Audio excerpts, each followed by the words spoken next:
Hey guys, so the weekly update from today has revealed some key information about Destiny 2 that you all should probably know, so let's get to it. I don't think anything in here is too spoilery, otherwise I probably wouldn't be talking about it. First, the raid release date has been announced along with the Trials release date.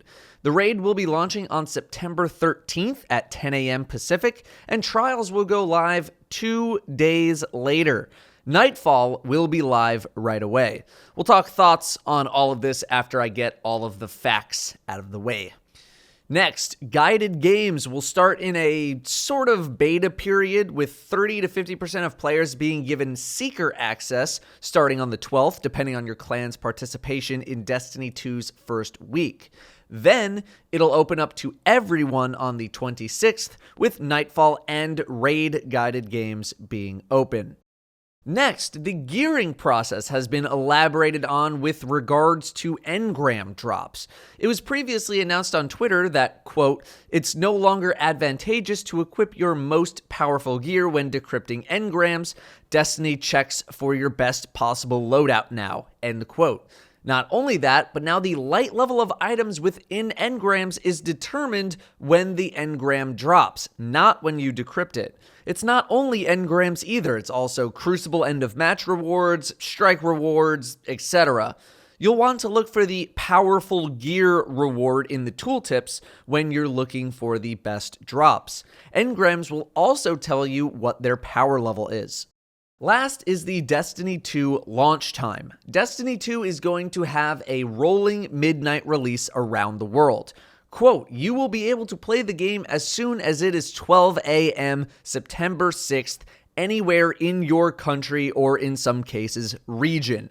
In the United States, for example, that means the entire country is live when the clock strikes midnight Eastern," end quote. That means those of you on the west coast of the United States will be able to play at 9 p.m. on September 5th.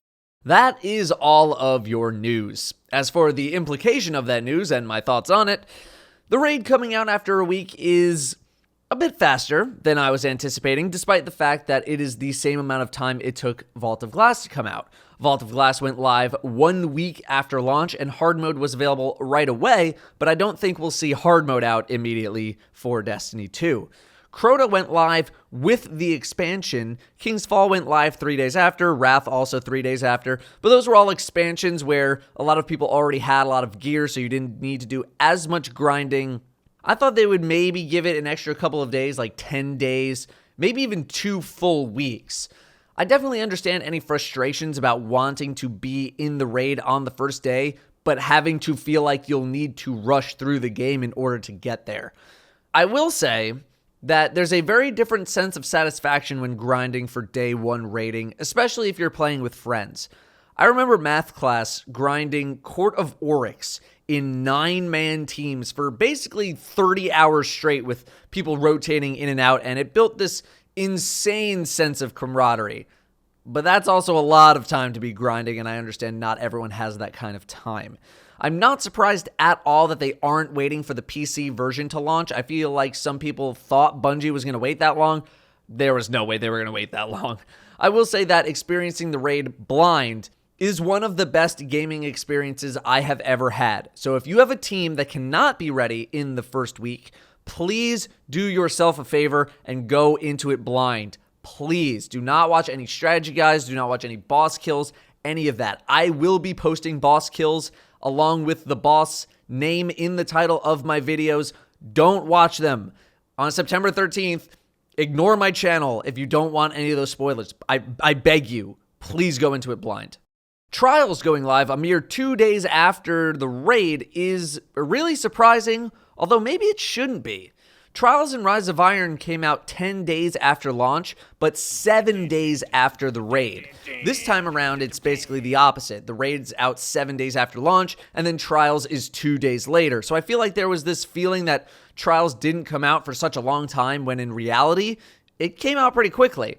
I think people are thinking about Taken King, where it took much longer for Trials to return, and think people were anticipating a very long break from Trials based on that. Yeah, surprising, to say the least. As for the gearing situation, these are very good changes in my opinion. First, the fact that the game automatically checks for your highest light loadout before assigning a light value to engrams is just a nice quality of life fix. Everyone's had that time where they pop some engrams or killed a boss with the wrong armor on and got the wrong drops, and that never feels good. The fact that you can't hoard engrams to gear up anymore is a good fix as well, because in my opinion, it's partly what ruined the Wrath of the Machine first-time experience. It didn't feel as impactful or challenging because some players were higher light than what the raid could drop, which is dumb. It's really dumb. Really, really dumb. This also signals to me that we might have a similar gearing system when we move from expansion to expansion, where items from past expansions can continue to be infused and leveled up. Anyway, that's what I got for you guys on the raid and Trials release days and all the other stuff that I said. Thank you all very much for watching. I'll see you next time.